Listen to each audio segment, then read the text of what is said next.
pembelajaran kita absensi dulu ya. Baik Ibu. Oke. Armidiana hadir Bu. Frida hadir Bu. Terus Muftania hadir Bu. Dimas Ayu sudah hadir Bu. Alasannya apa? Ada yang ingat gak minggu lalu kita belajar tentang apa? Bu, ya Muftania belajar K3. Oke, kenapa sih ketiga itu penting? Masih ingat gak? Karena untuk menjaga keselamatan agar tidak terjadi kecelakaan pada saat produksi bersama. Oke, benar. Beri aplaus dong buat temannya.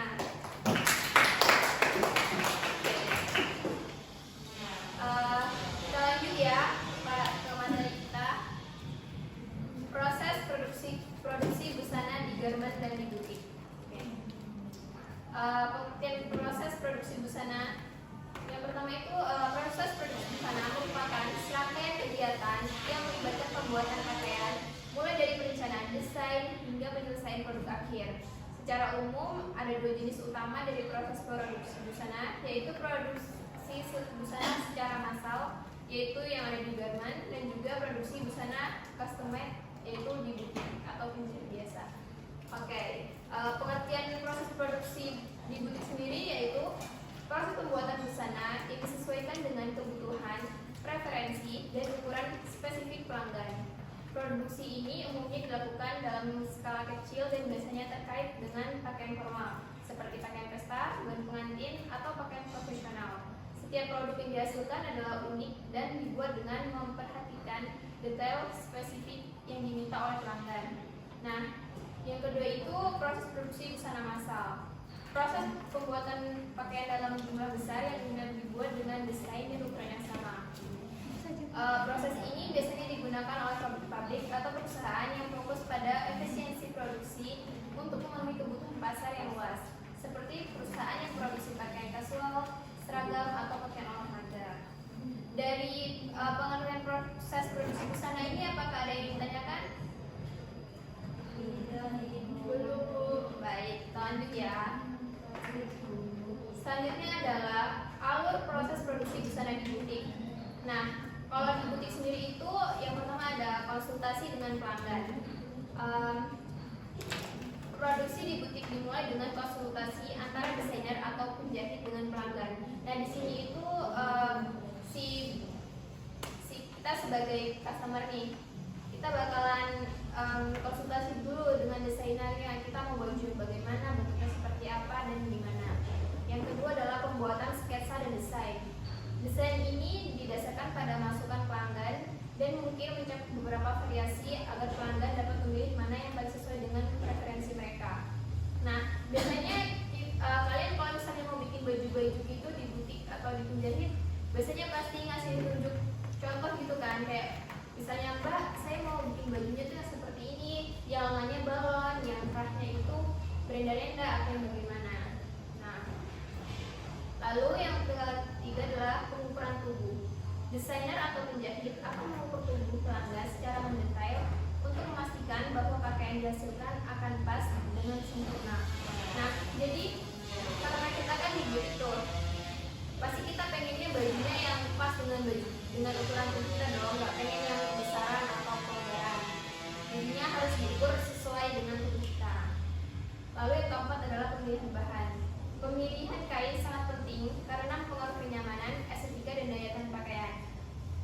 Karena kita beli di butik itu pasti kualitas bahannya itu bakalan lebih baik ya, karena harganya juga lebih mahal dibandingkan dengan kita beli di pasar atau di tempat-tempat yang menjual baju yang diproduksi secara massal ya.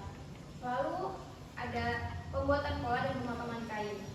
Tidak seperti produksi massal di mana pola standar digunakan. Pola dalam produksi busana custom made disesuaikan dengan ukuran tubuh pelanggan secara individu. Pola ini kemudian diterapkan pada kain dan kain dipotong secara manual oleh penjahit atau asisten desainer. Nah, jadi tadi kita sudah ukur tubuh. Nah, dari ukuran tubuh itu bakalan kita bikin pola sesuai dengan ukuran tubuh klien kita ya. Selanjutnya adalah proses menjahit. Penjahit atau desainer merakit potongan-potongan kain menjadi pakaian sesuai dengan pola yang telah dibuat. Lalu yang terakhir ada fitting dan penyesuaian. Sebelum pakaian selesai sepenuhnya dilakukan fitting atau uji coba, di mana pelanggan mencoba pakaian tersebut untuk melihat apakah ada penyesuaian yang diperlukan pada tahap ini. Oke, dari penjelasan Ibu tadi ada nggak yang bisa ngasih contoh produksi busana di butik? Oke, jadi bagaimana? Gaun pengantin, Iya. kebaya, Iya. biasanya jas bespak untuk pria gitu Bu. Oke, sangat benar sekali ya. Kasih applause dong buat temennya. Ya. Berikut nih ada Ibu berikan contohnya ya. Bisa dilihat di papan tulis. Dari ini semua nggak mungkin dibikin di garment sih. Pastinya tetap dari penjahit, dari desainer dan juga butik. Oke, kita lanjutkan. Ada alur proses produksi busana di garment. Yang pertama itu perencanaan produk dan desain. Perencanaan ini meliputi target produksi, jumlah item yang akan diproduksi, analisis pasar, apa yang sedang tren, serta target audiens yang akan dituju. Yang kedua adalah pemilihan bahan baku. Pemilihan kain dan material lain seperti benang, kancing, atau resleting dilakukan berdasarkan desain, anggaran, dan spesifikasi teknis. Yang ketiga adalah pembuatan pola dan pemotongan kain. Dalam proses produksi massal, penggunaan marker atau penanda pola sangat penting untuk mengurangi limbah kain. Proses pemotongan kain dilakukan dengan mesin pemotong otomatis yang mampu memotong lapisan kain dengan jumlah besar sekaligus. Nah, jadi kalau di garment itu pembuatan polanya dan juga pemotongan kain itu dilakukan secara bersamaan dan secara besar. Jadi kain itu akan pola yang sudah jadi itu akan diletakkan di atas tumpukan kain yang sudah disiapkan, lalu nanti akan dipotong oleh mesin pemotong otomatis. Jadi akan lebih cepat dan efisiensi untuk penghematan waktu. Lalu ada kontrol kualitas.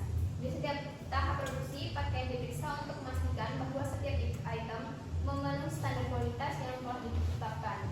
Yang kelima, proses finishing. Proses ini mencakup penyelesaian akhir seperti penyetrikaan, pemasangan label atau tag merek, serta penambahan aksesoris atau detail tambahan sesuai desain.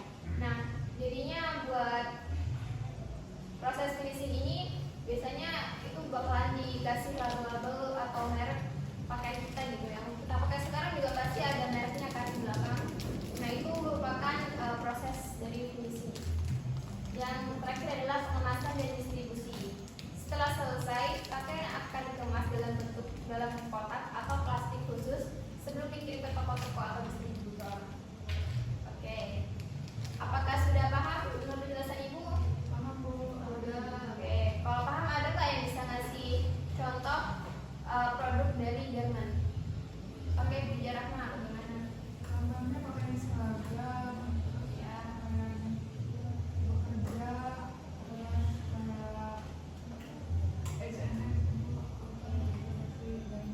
Oke, benar sekali. Jadinya produk fast fashion seperti Zara, H&M, dan lain-lain itu merupakan produk dari garment. Karena mereka itu diproduksi dalam skala besar. Oke, selanjutnya adalah karakteristik utama usaha butik adalah produksi skala kecil, menghasilkan busana dalam jumlah terbatas, memungkinkan lebih banyak personalisasi. Yang kedua adalah desain eksklusif. Setiap produk biasanya dibuat unik sesuai permintaan pelanggan dengan perhatian detail yang lebih tinggi. Harganya juga lebih tinggi karena produksi terbatas dan kualitas yang tinggi. Harga per produk lebih mahal. Lalu fleksibilitas tinggi. Dapat merespon perubahan tren mode dengan cepat dan menyesuaikan produk sesuai keinginan pasar. Yang terakhir adalah kualitas yang lebih tinggi. Nah, fokus pada kualitas bahan dan hasil akhir yang sempurna. Yang barusan Ibu sampaikan itu adalah karakteristik usaha busana butik dan anak-anak. Oke, kita lanjut. Karakteristik usaha busana garment. Karakteristik usaha di garment itu adalah produksinya itu secara massal, memproduksi pakaian dalam jumlah besar dan berbagai ukuran standar. Jadi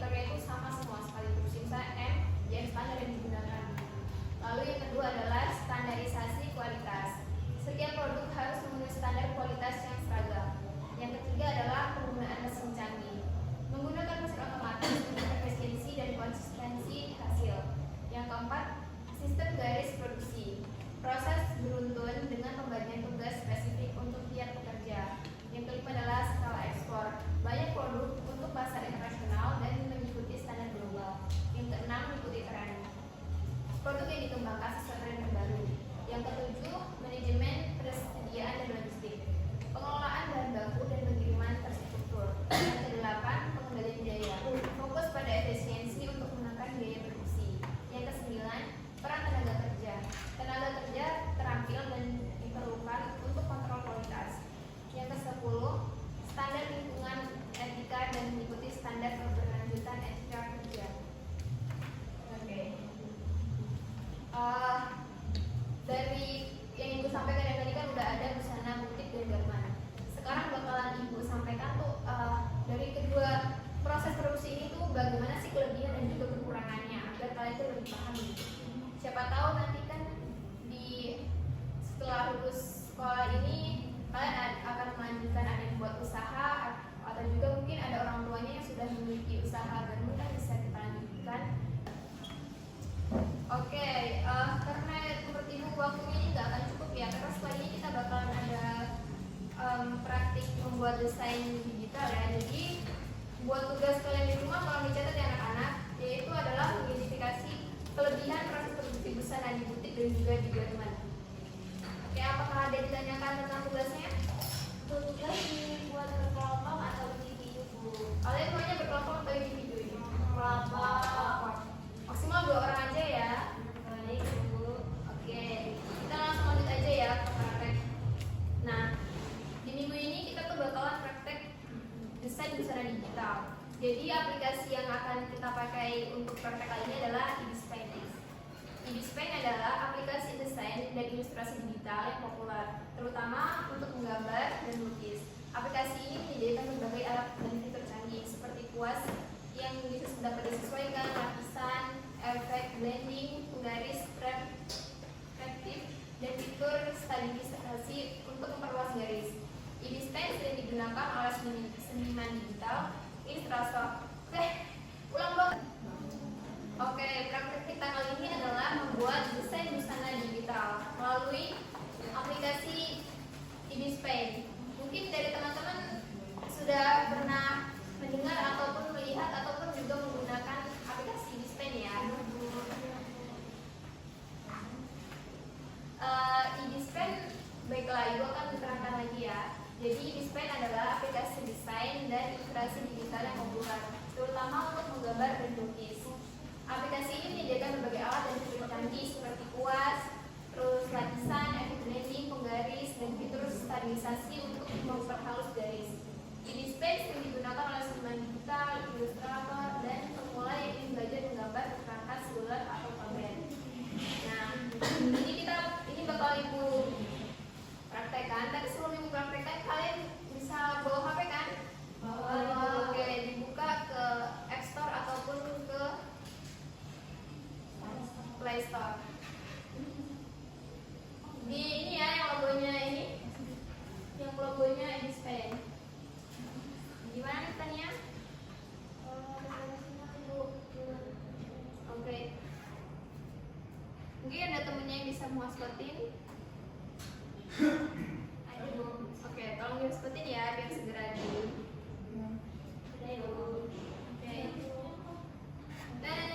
Oke, ini bakalan jelasin ya tools-tools yang ada di aplikasi InSpain. Tolong diperhatikan ke depan ya anak-anak, biar kalian setelah ini bakalan langsung praktek gitu, biar langsung tahu.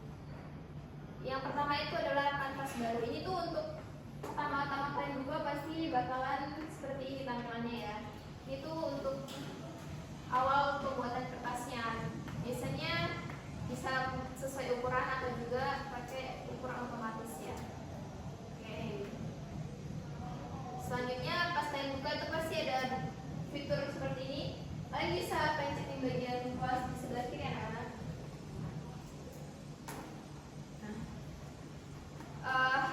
Untuk fiturnya sendiri itu yang ini yang ibu gambarkan ini panahnya. Nah, fitur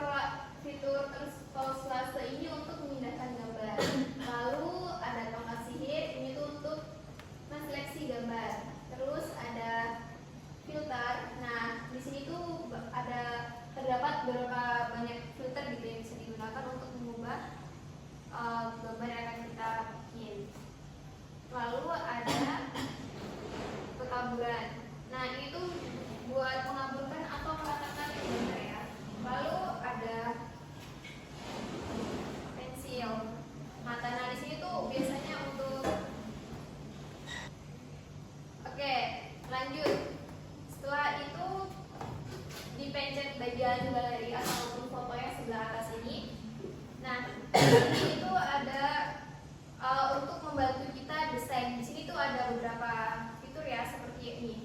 Ada yang proporsi tubuh dewasa dan juga anak-anak, dan juga banyak banget bangunan, ada semuanya di situ.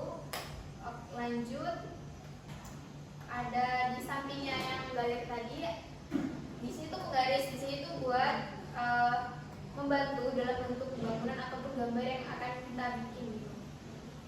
Selanjutnya adalah tempat mengatur layar dan objek. Nah, di bagian yang Ibu lihat kuning ini itu terdapat, ini kan ada layar seleksi, terus ada juga yang normal. Nah, biasanya kalau Ibu bikin tuh Ibu dapat dari proporsi dari Pinterest yang Ibu inginkan, sesuai Ibu inginkan, lalu Ibu tambahkan pada kolom ini, pada tanda tambah. Di situ akan muncul gambar yang akan kita tambahkan. Lalu untuk menambahkan seperti warna ataupun detail-detail lain, itu bisa kita tambah layar seleksi ya. Oke, pada tanda Ibu Lika kuning ini itu tuh bisa untuk kita menambahkan gambar ya. Jadi sebelumnya kita sudah mengambil dari Pinterest, lalu kita tambahkan menggunakan tanda-tanda ini untuk gambarnya. Lalu untuk memperjelas garis ataupun detail lainnya seperti penambahan warna dan juga yang lain-lain, itu kita bisa nambahkan layar dulu yang tanda tambah ini. Bisa dilihat kan? Bisa. Enggak pakai mesinnya. Ini buat kerja mana? Tahu Ibu. Oke, Ada dia kurang itu. Oke, tapi udah bagus sih ini punya yang kerja. Oke, bisa maju nggak sih? Ini buat kerja kan dia cepet banget loh dari yang lain-lain. Pause. Oke, ini Mbak Puja sudah mengirimkan hasil desainnya melalui WA ya, kayak gitu ya. Bisa dilihat ya anak-anak. Bisa dijelaskan Mbak Puja? Di sini saya membuat desainnya itu tupis wanita atau blazer dengan menggunakan kain drill Jepang dan kain tenun. Oke, udah bagus. Pewarnaannya juga udah bagus ya ini ya. Dia menyesuaikan antara warna celana dengan beberapa komponen yang ada di jasnya. Oke, keren banget ya Mbak Puja. Kasih close dulu anak-anak. Tadi ini absen berapa ya? 20. Oke. Nanti dapat nilai tambahan ya. Terima kasih, Bu. Nah, Ibu lihat kalian sangat lesu ya dan juga capek nggak sih dari duduk, kita udah berjam-jam duduk terus. Jadi sekarang boleh berdiri sebentar, peregangan sedikit, biar nanti dikat selanjutnya terus. Oke, yang pertama kita angkat tangan ke atas ya. Lalu tangan Guys. biar peredaran darah kita juga lancar ya. Lalu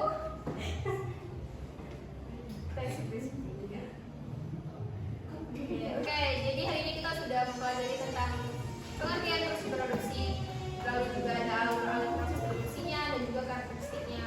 Tadi juga kita sudah praktik langsung ya dengan desain busana digital. Jadi